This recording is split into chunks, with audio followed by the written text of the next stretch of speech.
Après l'échec de la fusée européenne Ariane, les Occidentaux sont désarmés dans leur course à l'espace.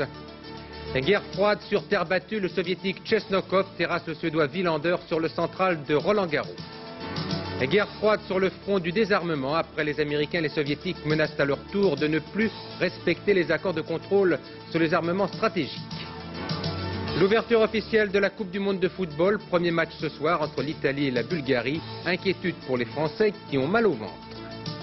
Et puis ce samedi 31 mai, les otages français détenus au Liban, Marcel Carton et Marcel Fontaine, Michel Seurat et Jean-Paul Kaufmann, et l'équipe d'Antenne 2, Philippe Rochaud, Georges Ansen, Aurel Cornéa, Jean-Louis Normandin, tout comme Camille Sontag, n'ont toujours pas été libérés.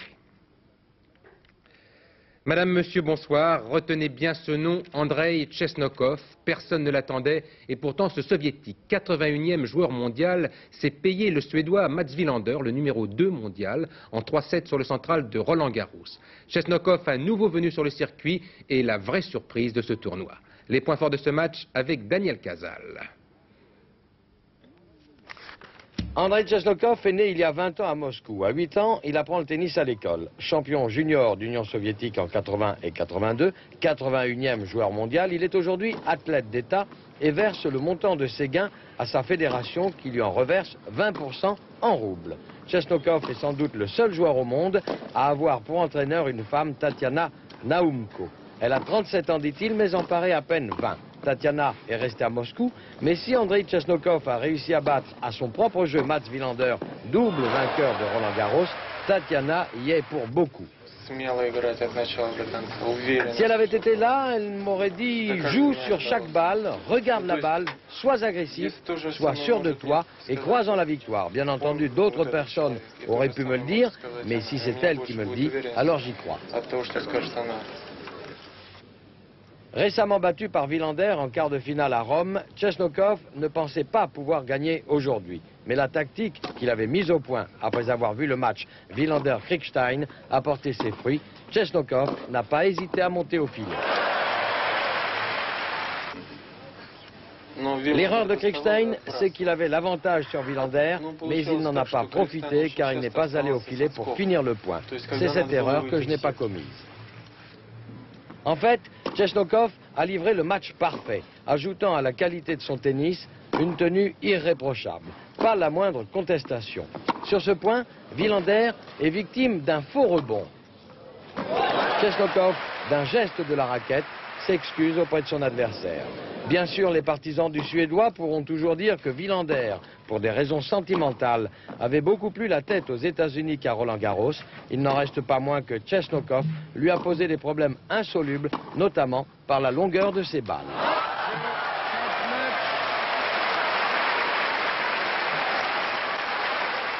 Oui, puis Georges Bortoli me souffle à l'instant que Chesnokov, ça veut dire littéralement, en russe, ça veut dire mangeur d'ail. Alors les qualifiés d'aujourd'hui à Roland-Garros, c'est bien d'abord du côté français Lecomte qui a battu tout à l'heure Motta, Becker qui mène à l'heure actuelle devant Telcher, mais ça n'est pas terminé. Et du côté filles, bien Chris Evertloyd qui s'est qualifié assez facilement, Steffi Graf et Anna Mandlikova. Quant aux deux autres Français, dont femmes, eh bien, ils ont été éliminés. Le mondial, c'est parti. Avant le ballon rond, nous en étions aujourd'hui aux trompettes et aux drapeaux. Cérémonie officielle oblige. Le début de la fête du football qui va durer près d'un mois et qui va mobiliser toutes les énergies. Compte rendu Patrick Chen. Début de la fête avec une cérémonie d'ouverture entamée dans les entrailles du stade Aztèque où 110 000 personnes avaient pris place, là où Pelé avait remporté sa 3e Coupe du Monde face à l'Italie en 1970. C'était il y a 16 ans. Le Mexique est donc le seul pays à accueillir la Coupe du Monde pour la 2e fois et il entend bien s'en montrer digne jusqu'au dimanche 29 juin, date de la finale. On aperçoit ici la délégation qui représente la France dans cette cérémonie, assez sobre, mais très colorée, pendant laquelle M. Miguel de la Madrid, président de la République mexicaine, allait déclarer ouverte la 13e Coupe du Monde de football. El 13º Campeonato Mundial de Football. La fête du football met des inquiétudes pour les joueurs français. À la veille de leur premier match contre le Canada, ils ont la tourista. C'est un mot exotique pour dire qu'ils ont la colique. Ne sauriez pas, car ces choses-là, dit-on, vous coupent les jambes. Patrick Chen. Tout n'est pas aussi rose qu'il paraît dans le repère des tricolores. Le problème est d'ordre mécanique. Comme dit le docteur Vriac, Ayache, Battiston, Tussaud et surtout Tigana souffrent de la tourista, de la dysenterie si vous préférez. L'eau, elle n'y est pour rien. Des filtres avaient été prévus. Non, ce sont les légumes qui sont à l'origine du mal, mais le médecin de l'équipe de France n'est pas trop inquiet. Ils sont les uns les autres en train de reconstituer leurs réserves hydriques et minérales. Enfin, pas d'alarme exceptionnelle. Il reste à souhaiter que demain ces problèmes seront oubliés, que l'on parlera football, car après tout, c'est ce qui nous intéresse. Cette Coupe du Monde 86 se joue donc au Mexique, vous le savez, un choix qui peut sembler bizarre ou du moins mal à propos dans un pays qui est déchiré par la crise économique et par la misère, dans un pays abattu par la crise pétrolière et qui est à la merci du moindre soubresaut. Le Mexique qui reçoit la Coupe du Monde, c'est un paradoxe à la démesure de ce pays où le football est un véritable phénomène de société. Voyez plutôt le reportage de Bernard Benjamin et de Jean Ray. A priori, rien de très étonnant dans cette scène. Des gamins jouant au football sur une route défoncée à la périphérie d'une grande ville. Rien d'étonnant, sauf qu'ici nous sommes au Mexique, dans un pays à la limite du tiers-monde et des sociétés industrialisées en pleine crise économique. Du coup, le football va revêtir un attribut tout à fait particulier.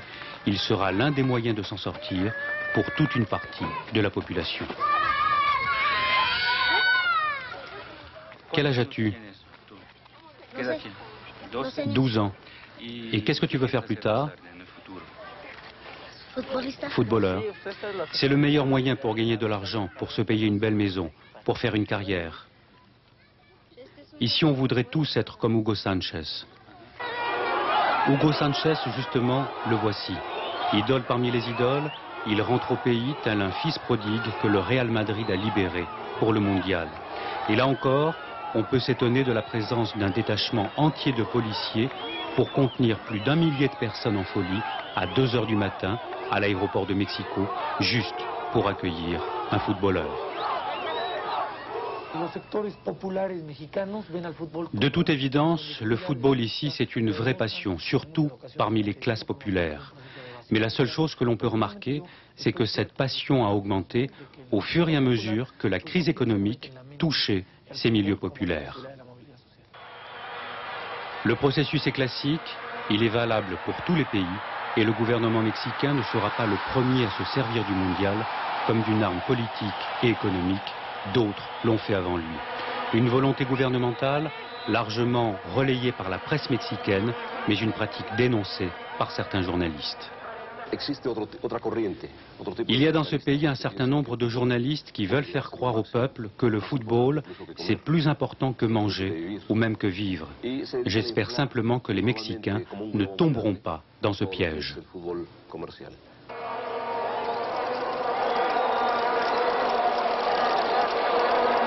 Pour toutes ces raisons, le mondial sera une fête ici. Une fête, mais aussi un excellent moyen pour canaliser le mécontentement populaire dû à la crise économique sans précédent que traverse le Mexique. Le football pourra ainsi pleinement jouer le rôle qui est le sien dans toutes les sociétés du tiers-monde, penser au ballon et oublier le reste. Le mondial, plus Roland Garros, plus la suppression de la taxe sur les magnétoscopes, résultat de l'opération, la ruée justement sur ces magnétoscopes et sur les postes de télévision, à tel point que leur vente a doublé ces derniers jours. Chacun y va de sa cassette ou de sa télécommande, c'est ce que l'on appelle une bonne conjoncture pour les marchands de télé. C'est un test signé Geneviève Moll et Philippe Lallet. Figurez-vous que j'ai le virus. Je suis devenue footballomaniaque. Alors, pour le mondial, je veux un grand écran, un magnétoscope et plein de cassettes. Je vais faire mon marché. Vous venez avec moi? C'est pour le mondial, j'imagine. Absolument. Pourquoi vous en avez vendu beaucoup? Oui. Oui, énormément. On peut dire que nos ventes ont doublé au mois de mai par rapport au reste de l'année. C'est autant ou plus qu'en 82? C'est au moins autant qu'en 82. Dites-moi, si je prends le magnétoscope aujourd'hui, est-ce que je vais payer la taxe? Normalement, vous ne la payez pas. La loi passe au mois de juin, donc lundi, quand ce sera déclaré, ce sera terminé. Sans problème. Oui. Ce téléviseur vaut 7 950 francs. Combien vaut le magnétoscope? Le magnétoscope est à 5 500 francs. Bien, ça fait 15 000 francs. À peu près, un peu moins. En tout, c'est un peu beaucoup pour moi. Écoutez, je vais réfléchir. En attendant, je vais peut-être le louer. Très bien. Merci, monsieur. Au revoir, madame. Nous avons une forte demande. Je crois que nous avons multiplié nos chiffres par 4. Et surtout depuis que l'attaque ce magnétoscope est suspendue. On a une forte demande. Est-ce que je peux regarder ma cassette? Certainement. Merci.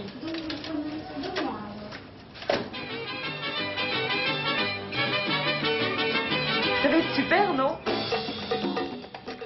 4 minutes et 36 secondes, un étage qui ne s'allume pas, la décision de détruire la fusée, c'en était fini hier soir, cette nuit du 18e tir de la fusée Ariane. C'était donc la nuit dernière au-dessus de la Guyane. C'est le 4e échec de la fusée européenne sur 18 lancements, mais surtout, après les échecs répétés des lanceurs américains, voici l'Occident désarmé pour un moment dans sa course aux satellites. Des explications, Guy Schwartz. 2, 1, top. Ignition. Allumage, ignition. Allumage S-140. À l'heure prévue, un décollage apparemment sans nuage.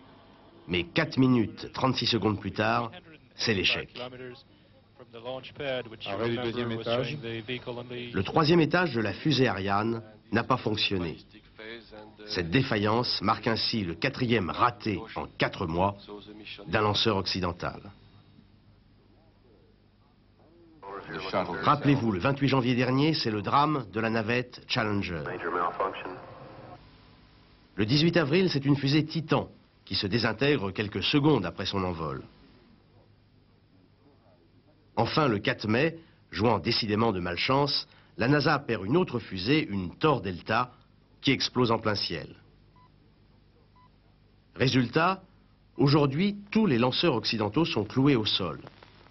En attendant au mieux le 30 juin, date à laquelle la commission d'enquête aura rendu son rapport sur les causes de l'échec de la nuit dernière, les fusées Ariane resteront au garage. Dommage pour les Européens qui, grâce aux précédents échecs américains, avaient obtenu les commandes de 33 lancements d'ici à 3 ans. Certes, les Chinois, depuis quelques semaines, proposent aux Occidentaux de lancer des satellites. Cependant, compte tenu de leur retard technique, il ne semble pas qu'ils puissent véritablement jouer, à terme, un rôle important sur le marché mondial. Pas plus que les soviétiques, qui restent encore peu ouverts à des lancements en faveur de pays dont ils ne sont pas les alliés.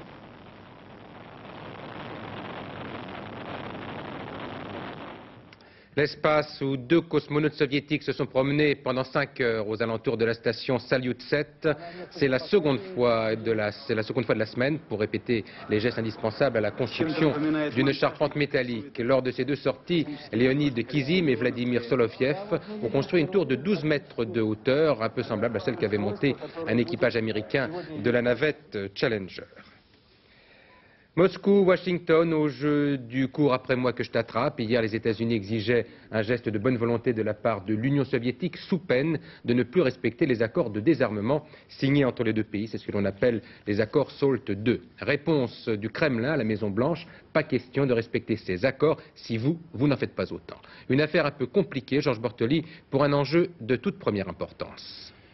Le traité SALT II, signé il y a 7 ans par Brejnev et Carter, et qui imposait des limitations au nombre des armes nucléaires, ne fut jamais ratifié par le Congrès américain, mais même sans valeur légale, il sert toujours de règle de bonne conduite aux 2 grands.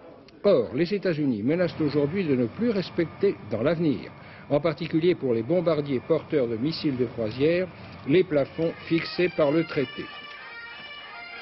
Du coup, musique légèrement discordante à Halifax, Canada, où les ministres des Affaires étrangères de l'OTAN, brusquement placés par George Shultz devant cette nouvelle politique américaine, se sont montrés réservés.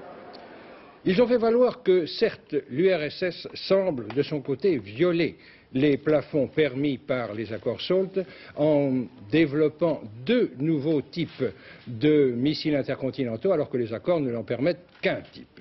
Mais les alliés des États-Unis pensent en général que même si les soviétiques ne sont pas irréprochables, eh bien il est préférable que les occidentaux soient, eux, irréprochables pour des raisons politiques, pour des raisons médiatiques et disons pour des raisons d'avenir du désarmement. Ajoutez à cela que la mise en garde américaine a suscité une réplique dure du Kremlin, Moscou disant en substance, eh bien, si vous dépassez les plafonds des accords SALT, eh bien nous ferons de même. Et tant pis si la course aux armements s'emballe, et tant pis aussi, ajoute Moscou, pour le prochain sommet Reagan-Gorbatchev. Mais ça n'est pas vraiment nouveau. Il y a déjà un moment qu'on sait à Washington que cette rencontre, si elle est toujours possible avant la fin de l'année, est de moins en moins probable. Un nouvel essai nucléaire français à Mururoa, c'est du moins ce qu'annonce la Nouvelle-Zélande. C'est le 4e tir de l'année, un essai qui se produit alors que le Premier ministre néo-zélandais est en Europe. M. Lange était aujourd'hui à La Haye, où fut notamment évoqué le sort des 2 agents français détenus en Nouvelle-Zélande après l'affaire du Rainbow Warrior. Avec une proposition du Premier ministre néerlandais qui l'accueillait, le Premier ministre néerlandais qui suggère au gouvernement de Paris et de Wellington de faire appel à un 3e pays pour régler ce problème. C'est un appel qui a été accueilli avec intérêt du côté français. L'arrestation en Pologne du chef des structures clandestines de solidarité, Zbigniew Bujak, c'est en tout cas ce qu'affirme l'agence officielle polonaise PAP. Sans confirmation dans les rangs de solidarité, Bujak était passé à la clandestinité en décembre 81. Lors de l'application de la loi martiale, il était depuis lors recherché par la police de Jaruzelski. Il a donc été arrêté, mais on ne sait ni où ni quand. En France, le conseil politique du CDS, l'une des composantes de la majorité, ceux que l'on appelle les centristes, étaient réunis en conclave aujourd'hui. Des travaux intéressants au moment où le gouvernement accélère le mouvement, ce qui ne va pas sans susciter des états d'âme chez ces mêmes centristes. Reportage Pascal Guimier, Paul Alberti. Surtout ne pas être le parti de la revanche sociale, mais celui du dialogue. Ambiance feutrée et critique en demi-teinte. Les centristes relèvent la tête, donnent de la voix. En un mot, ils commencent à grogner. L'action du gouvernement, trop à droite. La politique économique, pas assez sociale. Cela, c'est la base qu'il affirme. Les dirigeants du CDS, eux, nuancent évidemment le propos. Reste quand même une mise en garde adressée à leurs partenaires. Nous demandons au gouvernement de faire attention, nous demandons au gouvernement de ne pas commettre certaines erreurs, nous demandons au gouvernement, parce que nous tenons à lui, parce que nous voulons qu'il fasse bien sa tâche, de ne pas céder à certains vertiges, de ne pas se crisper, de ne pas perdre son sang-froid. Les ministres centristes, ils sont 3 au gouvernement, répondent solidarité gouvernementale et confiance. Vous savez, les congrès ou les conseils politiques, c'est tout à fait intéressant et c'est fait aussi pour que les militants puissent s'exprimer. Et souvent, les militants ont un petit peu plus d'état d'âme que les ministres, ce qui est normal, mais nous sommes là pour gagner. Qu'il soit clair que nous serons dans l'action gouvernementale totalement solidaire. Il n'y aura pas de cactus de notre part. Base et sommet sont en tout cas unanimes sur un point. Avec ses 24 députés, le CDS doit peser davantage aux côtés du RPR et du Parti républicain.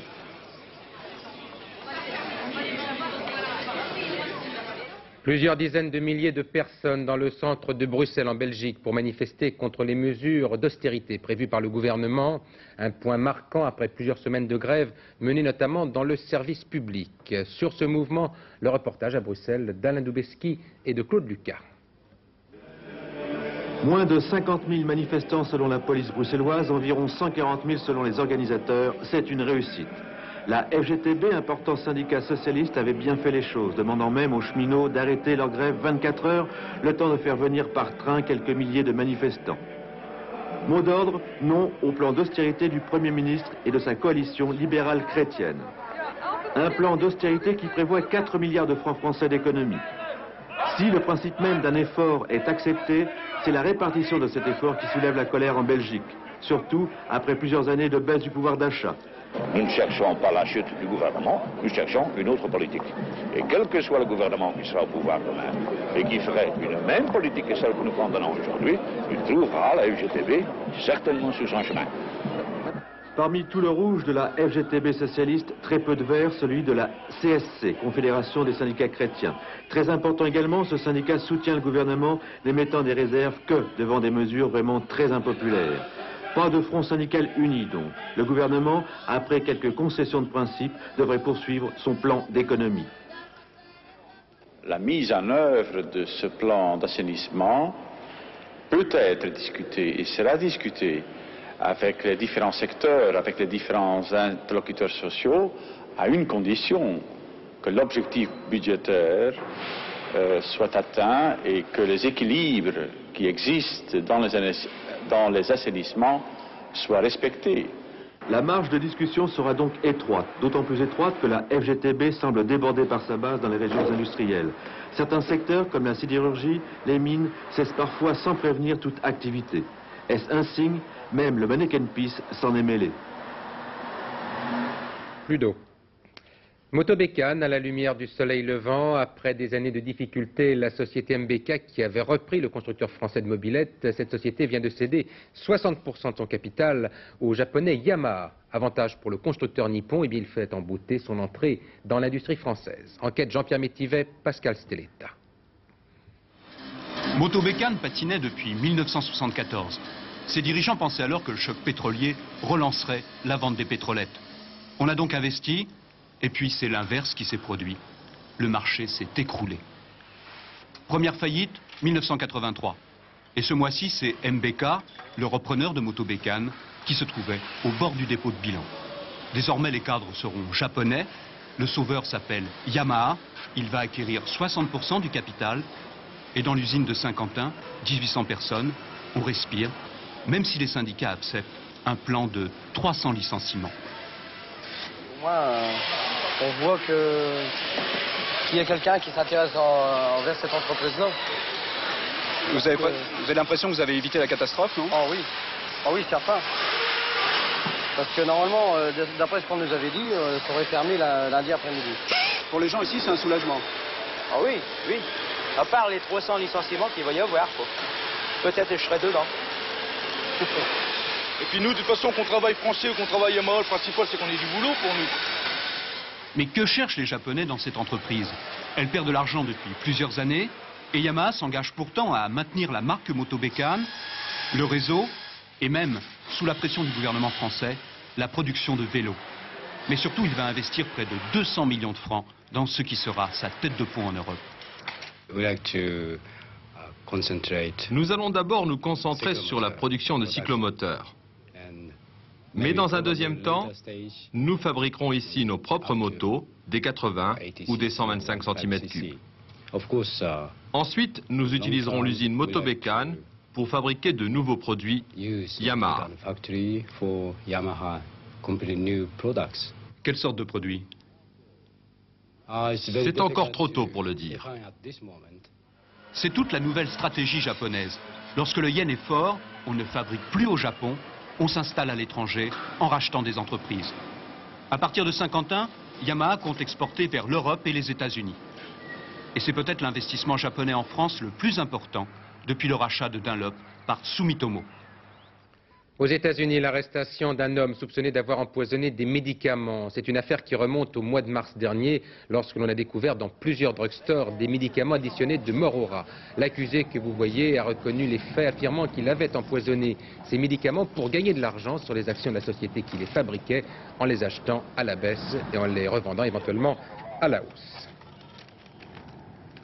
Une journée sportive très chargée avec Roland Garros, on en a parlé, avec le premier match du mondial, ce sera le point dans un instant, et le départ des 54e 24 heures du Mans, c'était tout à l'heure, c'était à 16 h. C'est le vainqueur des 2 dernières éditions qui a pris le départ le plus rapide, l'Allemand Klaus Ludwig sur Porsche. Et puis première victime du début de la course, c'est bien la course Mercedes de Pescarolo qui a dû s'arrêter sur le circuit à la suite d'une fuite d'huile.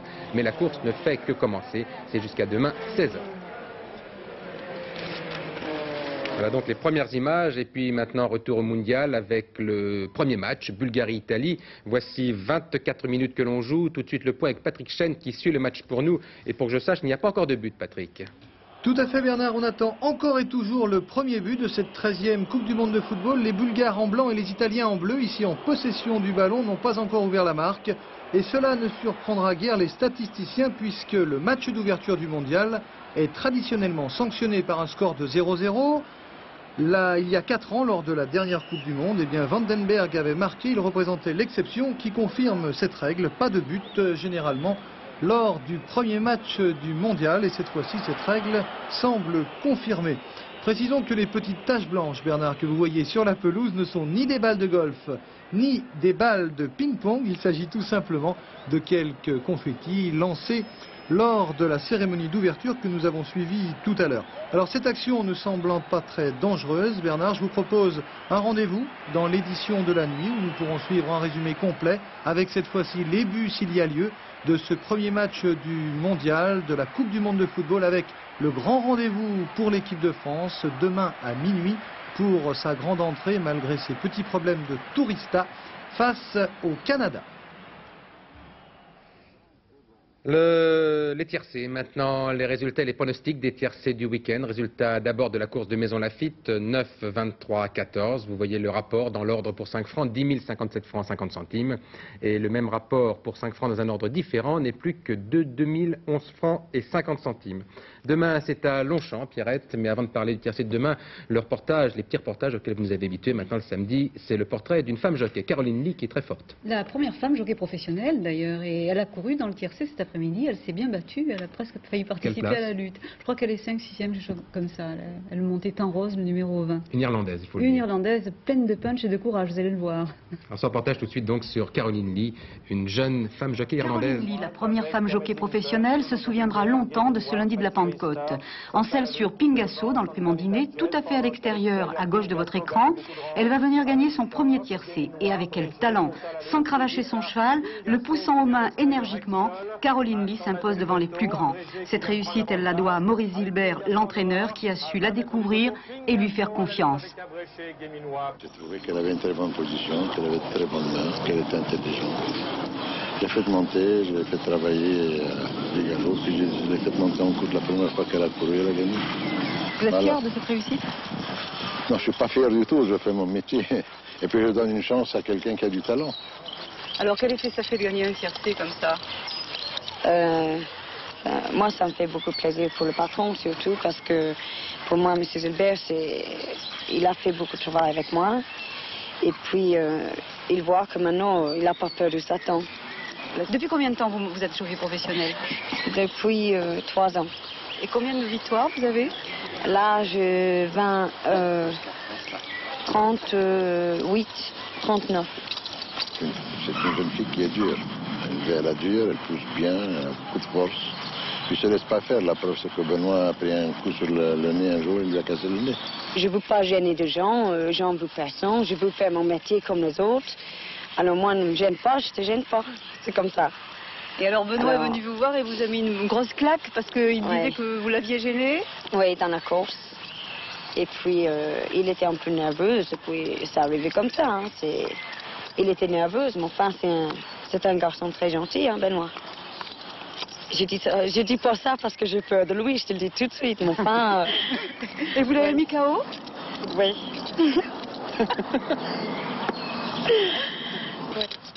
Des fois, je me suis dit, mais il faut être complètement folle de faire un métier pareil, mais enfin... Et vous savez pourquoi? Je l'aime. J'aime les chevaux, l'amour pour les chevaux. J'ai arrivé avec une petite valise, puis 500 francs de ma part. Pas d'argent, rien. Enfin, je voulais réussir dans ma vie. Oui, elle a du tempérament, cette jeune fille. Il faut dire que c'est la seule femme jockey professionnelle en France, ce qui est tout à fait courant dans les pays anglo-saxons, États-Unis, Grande-Bretagne. Oui, en Amérique et en Angleterre, il y a beaucoup de femmes jockeys qui réussissent très bien d'ailleurs, et qui sont tout à fait acceptées par les autres jockeys.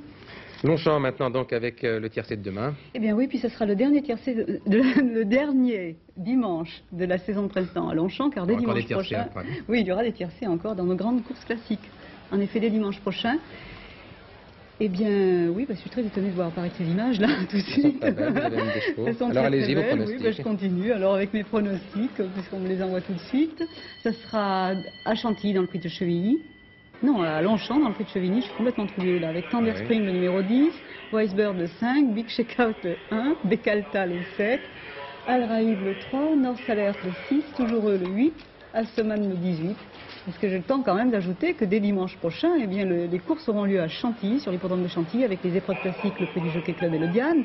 Et à l'occasion du prix du Jockey Club, jeudi prochain, eh bien, Chantilly vous offre une journée porte ouverte sur sur son hippodrome. Donc vous pourrez assister aux courses gratuitement ce jour-là, jeudi prochain, le 5 juin. Très bien, rendez-vous est pris. Rapidement, une dernière information sportive pour vous dire que la Bulgare Stefa Kostadinova a battu le nouveau record du monde de saut en hauteur avec un bond de 2,08 m.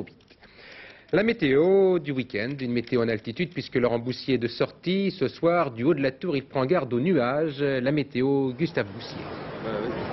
Ici, au deuxième étage de la Tour Eiffel, à 116 mètres au-dessus de Paris, non seulement il ne fait pas très chaud, mais en plus, il y a du vent. Un vent modéré de nord-ouest qui souffle en rafale. Le vent, c'est une donnée essentielle en météo. En France, il dépasse rarement les 180 km/h. Et pourtant, en 1955, il a atteint 252 km/h à Belfort. C'était une valeur exceptionnelle, tout comme étaient exceptionnels les 320 km/h mesurés le 15 février 1967 au Mont Ventoux. Il y a des régions, des villes, avant, elles sont connues, Perpignan, Toulon, Brest, des villes où il y a beaucoup de vent. Et puis il y a des villes où il y en a beaucoup moins, Limoges, Strasbourg, Nancy. Il y a des vents très particuliers, des vents locaux bien connus qui reviennent régulièrement. La bise, la tramontane, le mistral. Mistral et tramontane qui sont en train de faiblir. Ils maintiendront quand même demain sur tout le sud-est du pays un ciel clair et ensoleillé. Ciel beaucoup plus nuageux en revanche avec des ondées du nord aux Ardennes et au Massif central. Le ciel sera couvert et les ondées pourront être fréquentes. Sur l'extrême est du pays et sur les côtes de la Manche, ciel variable avec alternance de nuages et d'éclaircies. Sur la Manche, les vents souffleront de secteur nord-ouest à 20 ou 30 km/h. Les éclaircies seront plus belles sur le Bordelais et les Pays de la Loire. Enfin, côté température, eh bien, ces températures restent très fraîches pour la saison, de 13 à 17 degrés sur la moitié nord du pays et de 15 à 24 sur la moitié sud, 24 degrés à Nice et à Ajaccio.